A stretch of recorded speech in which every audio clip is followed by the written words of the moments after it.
episode with Smashi Business. I'm Lubna Hamdan. And I'm Farah Bashir joining Lubna in this COVID In the 2020, at-home studio, yeah. yes, COVID 2020 vibes, which I love for now. Which we were just talking about that. It feels so refreshing to be not back in the pandemic. That's very politically incorrect to say. But no, it's so refreshing to, after the hustle and bustle during Ramadan, before Ramadan, after the pandemic, everything kind of went, full throttle. So yeah, despite all the damage and the very sad damages that happened to, the house of our one of our producers, Ali, got damaged as well. So sorry, Ali, but it's giving COVID vibes, and we're chilling. Two introverts are happy right now that we're working from home because of the weather. 100%. I mean, it is great. It's great. Not so great for people whose cars have been damaged by the rain, but that's the first story we're going to talk about today. A Dubai lawyer has offered his advice on what you can do if your car has been damaged by the rain, what to do with your insurance. And then the Google employees who staged a sit down at Google's offices have been arrested and then subsequently fired by Google. That's pretty awful publicity for Google lately. First with the $1 million consultancy deal with the Israeli military, and now this, it's not a good look for them. And then next, three Gulf markets have tumbled. They're not doing very well, obviously due to the geopolitical situation, but also hopes of interest rate cuts have dwindled. However, Egypt's 70 plus index is up 5 days in a row. That's big for Egypt. Companies moving their HQ to Saudi may now have to pay zakat or tax in Islamic law. So that's interesting. And then Starbucks is in the headlines again, this time with its Kuwaiti franchisee Alshaya. They've donated $3 million to Gaza in hopes of repairing their image, but people are not buying it. And then Dubai's $10 million home sales have surpassed those of New York and London. That's huge. That's huge and very exciting for Dubai. But back to the weather updates. We're gonna give you guys, there's a lot has been going on. By the way, Farah, has your house been damaged in any way? Any car damage? Anything going on? I mean, thank God I live in an apartment, so no damage has been done. I mean, my balcony was flooded, but Mhm. so far there was not really much damage. We almost have had our car, or actually my car specifically damaged. So thank God, my dad was the one driving it, which just like because he Oh was my sleeping. gosh. Yeah, literally because like no, it was the water You was just so threw your dad under the bus, Farah. I Thank mean, God it was him, I not mean, me. he is Thank God it was him, not me. he is gonna be like he's gonna if he was here he would give me the look like seriously Farah I was driving your car because you couldn't drive your car because I wanted to go somewhere. He's like, Farah, no. I'm like, I want to go with my car. He's like, Farah, again, no, because it was like, really flooded. So he just couldn't see the curb because of the water. And I think I'm just like glad that he was driving the car. I haven't told him that, just so he cannot be like, I told you so. I hate the word I told you so. Yeah, yeah, yeah. Same, same. Especially when we know that they're right, right? Yes, 100%. Yeah, I hate it when my dad does that as well. Anyways, so Emirates have lifted the check-in suspension for Dubai departures. Passengers departing Dubai can now check in for their flights. However, so yesterday the airport was suspending all flights. Emirates and Fly Dubai issued a statement saying everything has been, everything came to a halt. We saw that video that went viral, crazy scenes from the UAE and the GCC as well, but specifically Dubai airport. That scene of the Fly Dubai airplane on the runway, the flooded runway. It was very kind of apocalyptic. But right now, things are clearing up. Dubai has always been amazing in, making fast moves to ensure everything goes smoothly. So right now, Dubai airports have also issued, check them out on Twitter. We're also going to put it up on Smashi Business. It's already on Love in Dubai as well. All answering all the FAQs, questions for people. They are still urging people to make their way to the airport only if they have a confirmed flight booking, as the airport remains congested. And we're still seeing people as of this morning camping out, sleeping on the floor of Dubai airport. And I said something, I said, Dubai airport looks like London's Heathrow on a Mhm. regular day, because that's That is what Heathrow actually looks like on a regular day.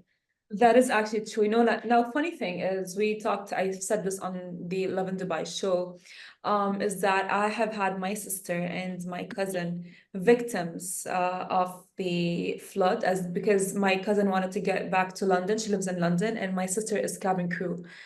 She had a turnaround and Wow. Emirates the Capital.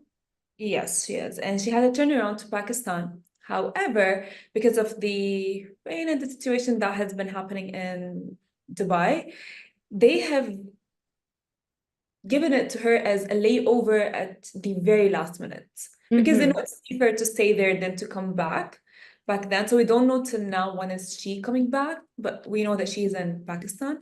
And even my cousin, she lives in London, as I said earlier. She had to leave the airport. I believe before yesterday, or actually yesterday, but her flight got canceled, and it was way more priority for people who were in transit to actually go and travel. So Right. confirm that. Yeah, yeah, that is what we have been seeing. You know what? Yesterday, my family and I were watching a video on YouTube about all the scenes in Dubai and the floods, and it's been covered by Bloomberg, it's been covered by I think The Guardian covered it as well. Anyway, and all those Western media were being so negative about it and blaming cloud seeding, and the UAE has, come out and said it. It's not the cloud seeding. Cloud seeding doesn't create a storm across the Gulf. So this wasn't just the UAE. We're talking about the UAE a lot because we are based here. We have all those videos here. It has been affected the most. However, this has been Gulf wide. So yeah, it's not Gulf. It's not just the UAE, and it's not just cloud seeding. And I just hated how they love to hate on Dubai so much. It's incredible. Anyways, what to do with insurance, Farah? Maybe this is for you or for your dad to take care of, since he was the one driving the car.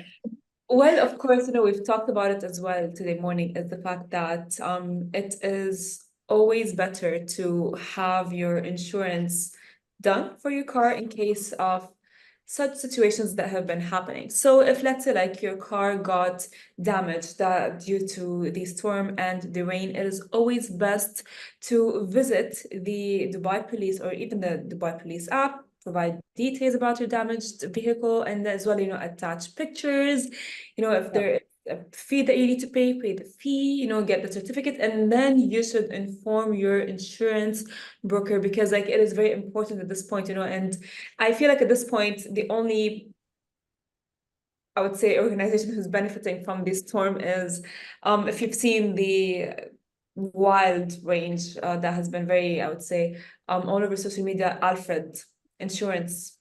Yeah, yeah. Alfred. Well, people were making a joke that they were calling Alfred, and Alfred has suddenly disappeared Yeah. after being in our faces the entire time. Where is he when you need him the most? What? No, No. yeah. It's interesting though. It's interesting though because this Dubai lawyer Amin,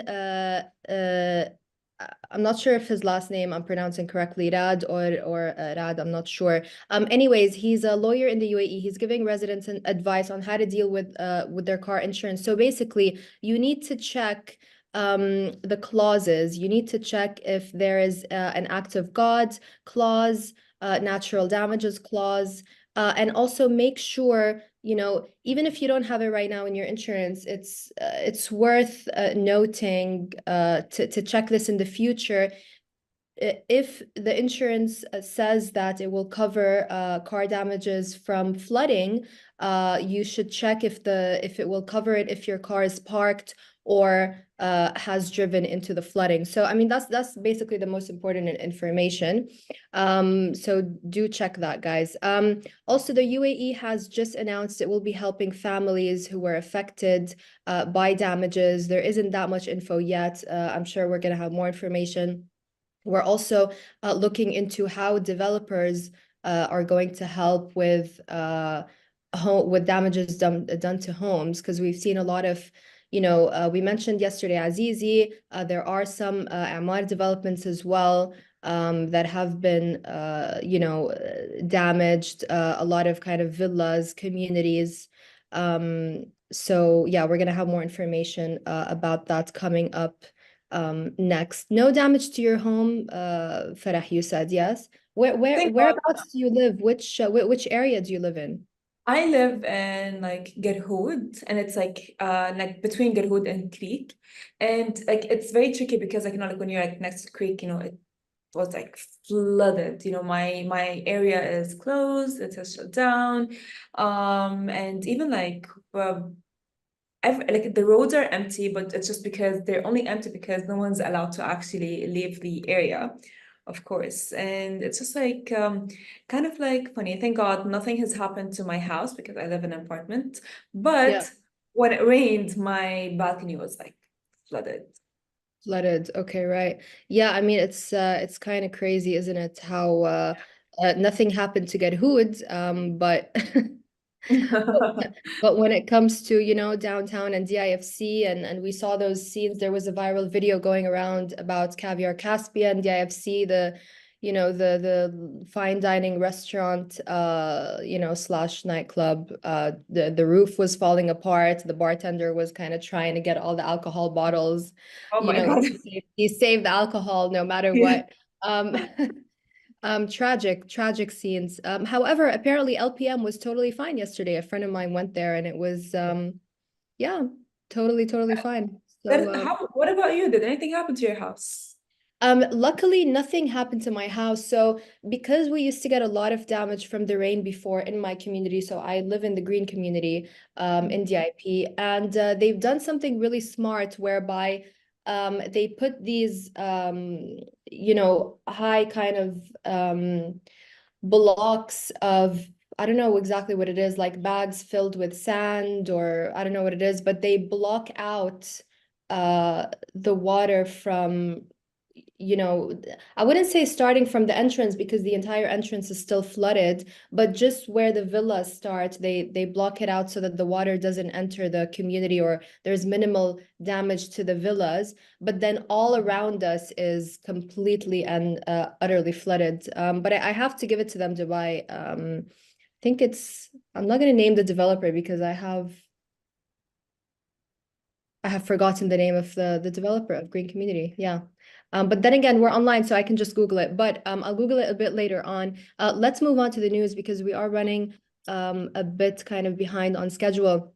Um, Google has arrested the Google has fired the 28 employees that were protesting the $1.2 billion Israeli contract that Google has. They were also involved in the protests against Project Nimbus. That is the joint contract with Amazon to provide the Israeli government with AI and cloud services. We saw the news yesterday that they were arrested for this.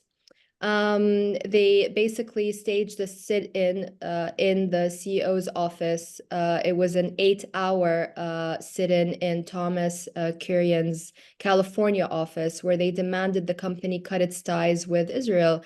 They broadcasted their pro-Palestine protests on a Twitch live stream, which ultimately also captured their arrest, which is absolutely brilliant. If you want to do this, you want to do it documented, not just on a phone, but a live stream. That is absolutely, we've got a video of it on our Smashi Business Instagram. Do check it out. It's called the No Tech for Apartheid video. Depicts a man informing the employees that they have been placed on administrative leave before he asked them to leave voluntarily. So yeah, everything was captured. It's absolutely brilliant of those people to do, to stand up to Google. More people are doing that. The Mina Bytes co-founder as well mentioned it on LinkedIn today. He said some employees are pitching for Google Pakistan, and he was calling for the boycott of that. Thoughts, Farah? I mean, honestly, at this point, as a Gen Z myself, I'm just like so proud of how everyone has been using our tools, such as, streaming, taking videos, taking footage to their benefit, and specifically like right now in line with what's happening in Sorry, Palestine. also purchasing power. No, we won't buy Starbucks. No, McDonald's is now buying back its Israeli franchises in Israel, in occupied Palestine, I should say. So that's a big move. That's a big move. That is that I must say, honestly, I'm just like super proud. And this is honestly like the way, because I think at this point with what's happening in Palestine, people are just like done. Yeah, absolutely, absolutely. Right. Three Gulf markets have tumbled as hopes of interest rate cuts fade, but Egypt's 70 plus index is up 5 days in a row. So Gulf stock markets experienced a significant decline on Tuesday. After hopes for an imminent interest rate cut by the U.S. Federal Reserve diminished following stronger than expected U.S. retail sales data, but also obviously because of the geopolitical situation, Palestine, Israel, Iran.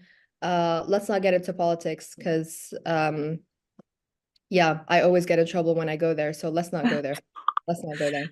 I think politics is very it's a very interesting topic. I love politics. Politics is a very close person to my close, I would say, topic to my heart.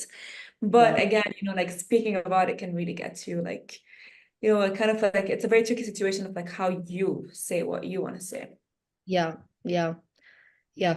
Freedom of speech is best when it's kind of limited, I guess. That is true. That is true. Um, at least, yeah, yeah. Actually, all around the world, really, there's no such thing as freedom of speech without limits, honestly. And it's not just in the UAE. It's everywhere. I would actually say we have more freedom of speech here in the UAE than people do in the Western world, I There you mean, go. People are getting fired for protesting a genocide in Google. So, yeah, the West is in no place to give us any lessons on democracy or freedom of speech. Uh, 100%. Right. So back to our topic about the markets. The Saudi Arabian market index suffered its worst daily loss in several months. Aramco's share price fell below 30 Saudi riyals for the first time in over a year. Leading Saudi banks, Al Ahli, for example, also saw share prices decline. So yeah, we had similar losses in Kuwait and the UAE. And let's move on to Egypt. The EGX 70 index, which tracks companies with stocks older than 70 years old, defied the overall market sentiment and recorded its fifth consecutive daily gain, fueled by strong domestic investor buying. We're seeing Egypt make great strides. It's looking pretty promising for Egypt, and I think it's a very promising economy in general, isn't it, Egypt? Yeah, it is honestly. We have seen it as well, like improve. And regarding like the Gulf, I think as well, if you said like it is all like related to an agenda, I believe. And specifically, I think the agenda is more of like political rather than just like, like, oh yeah, this is happening, like there's a political agenda behind it. But because like I would say Egypt has always been it's like where Egypt has been standing, and it's been standing in that way for like so long. So that's why I would say like maybe Egypt would improve, and maybe the Gulf maybe has deteriorated in a way. Yeah, I mean the Gulf has really been investing a lot in Egypt, from Qatar, buying hotels there, Amar developing huge complexes, indoor outdoor malls. We saw it do that in Istanbul, in many parts of the Arab world. It's incredible, really. It's just incredible. Right. Moving on to Saudi Arabia. According to new guidelines, some companies moving their HQ, their headquarters, to the kingdom will now have to pay Islamic tax or zakat based on the amount of stock held by domestic or GCC individuals subject to the 2.5% zakat at the end of the financial year. So that's interesting. The regulations also specify that the 30-year period without income tax solely pertains to licensed activities conducted by foreign companies seeking relocation. All business activities that generate revenue for the RAHQ within the kingdom will be subject to taxation. Interesting this move by Saudi because first, they implemented this rule that all companies should be moving their HQs to Saudi. We saw, Tabby, God bless Tabby, giving us the free to buy those dresses we can't afford based on monthly payments. Love it, love it.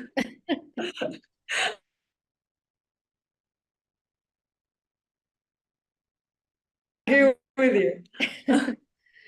We have the founder Hussam on Smashi, and we need to, I don't know, we need to just praise him for coming up with that brilliant idea.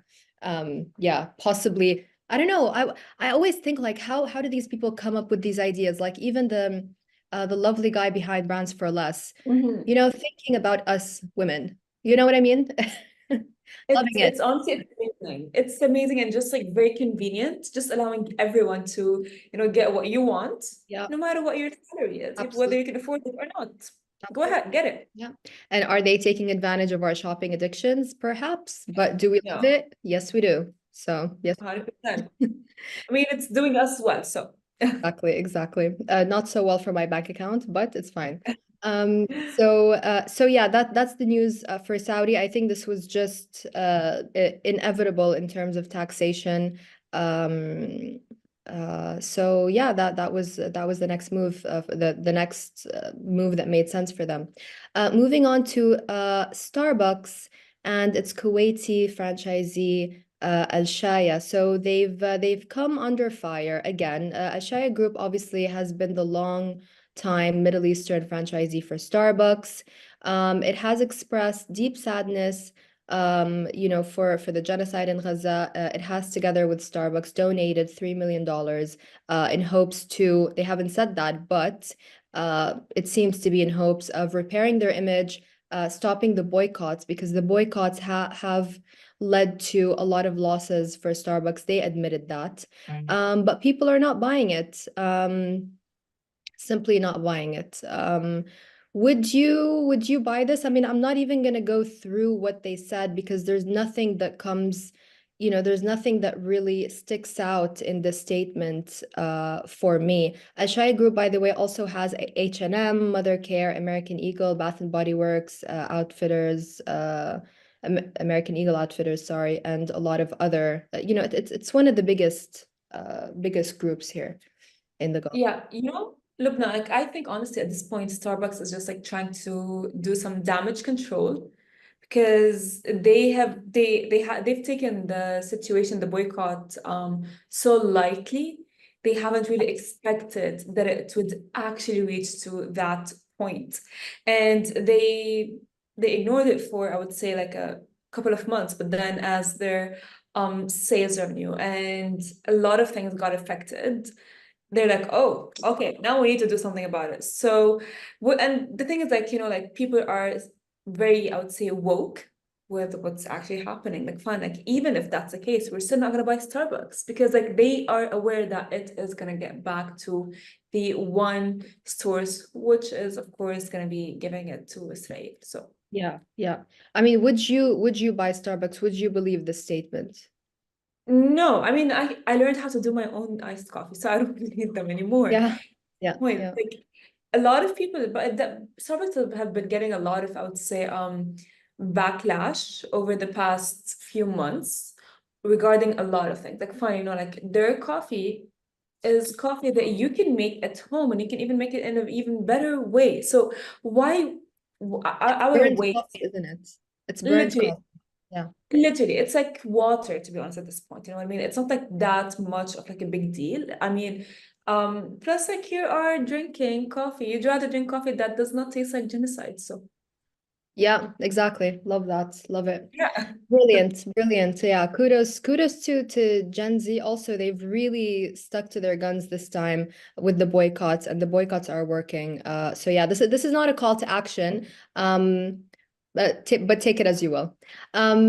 So Dubai's $10 million home sales have surpassed those of New York and London as the city attracts overseas demand. That's absolutely brilliant for Dubai. And why not? I mean, I've been to London recently and it's just so morbid. You know, it's depressing, it's morbid. People are not in a great mood. Understandably, given their government is not making it any easier for them. Never been to New York, not that interested really with the state of the United States right now, not so united. Anyways, overseas demand for for high-end.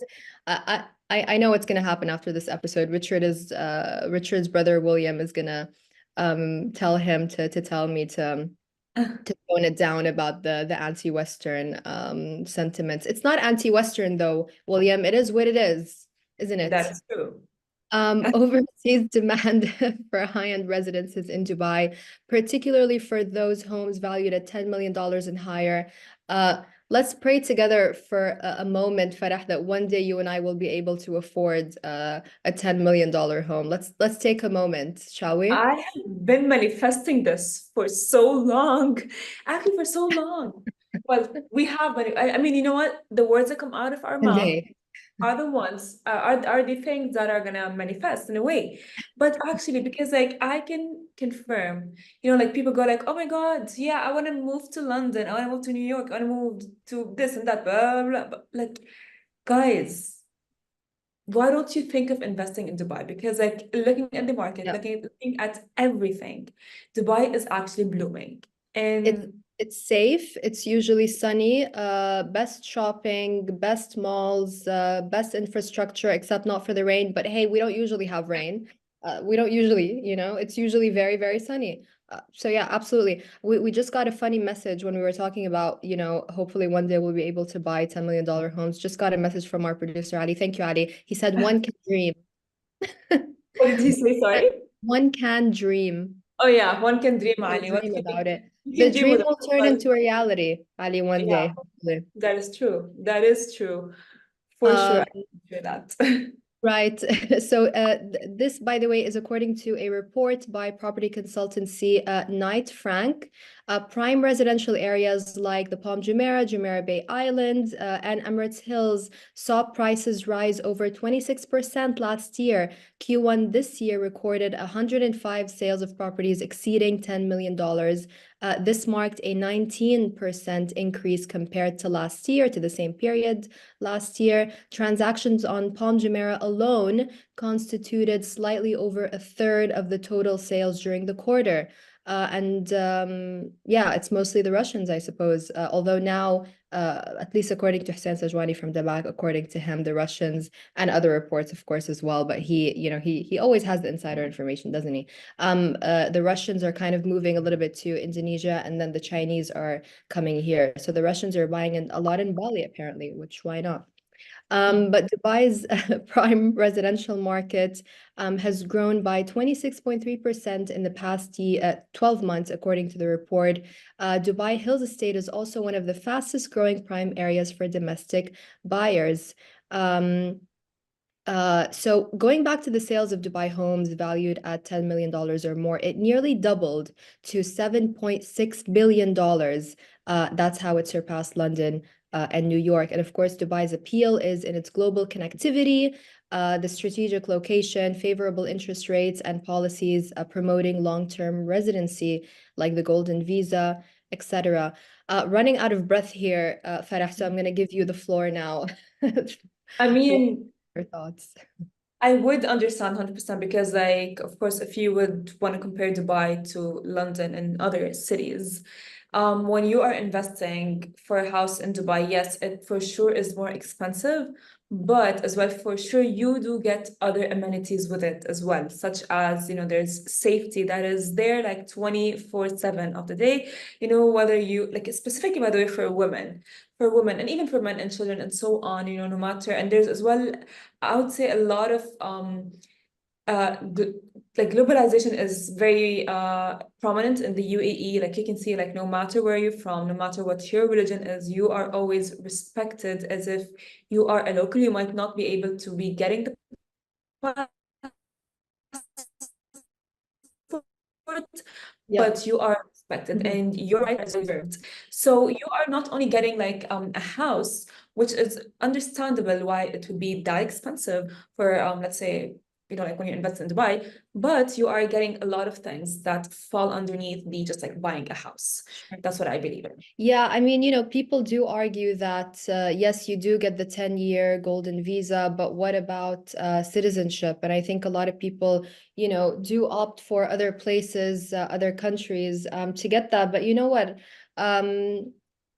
We I remember I had done a piece with Habib al-Mullah years ago for Arabian Business, and he said, one day the UAE may look at offering some sort of green cards. If not citizenship, it would be a green card. Sure. Um, 100%. so I don't know. I mean, let's see. At the same time, you may not get the citizenship. You could. There's also the argument of retirement. It's not a city that's very suitable for retirement, especially if you don't have the citizenship. However, you do get the safety. You get a lot of, the location of Dubai is fantastic. A lot of investment opportunities, a lot of work opportunities. So it's pretty exciting. Do you know, Farah, that we work more longer hours here in Dubai than people in New York do? Did I've you know that? actually heard that a lot. It was as well, there was a report that I've read. I remember last year that Dubai is the most working city in the world. However, like I feel like, like Dubai is as well the city that, it's beautiful Mhm. and it even offers you beautiful opportunities. If you work hard, you get what you deserve from Yeah. your work hard. So, I mean, I feel like at this point, like Dubai is a very fast-paced moving city, so and it's beautiful. Why not invest in work? And yeah, it might be the most working city, but it's all going to be worth it because there are a lot of amenities that do come with. Absolutely. Just don't work hard and play too hard and waste all your money and not save anything like some people do. There's Sabi. There's Tabby for that, yeah. To help Yes. you just waste away the money. Oh dear. When if I think about, if I had saved from my first paycheck, um, how much would I have in my savings? Anyway, let's not get all morbid at the moment. Thank you, Farah, for joining us. Thank you for your Thank you time. so much. And yeah, we'll see you guys with more updates, more news, more self-deprecating chats tomorrow. Listen to Smashy Business wherever you get your podcasts, or watch us on smashy.tv or YouTube. Thank you, and see you tomorrow.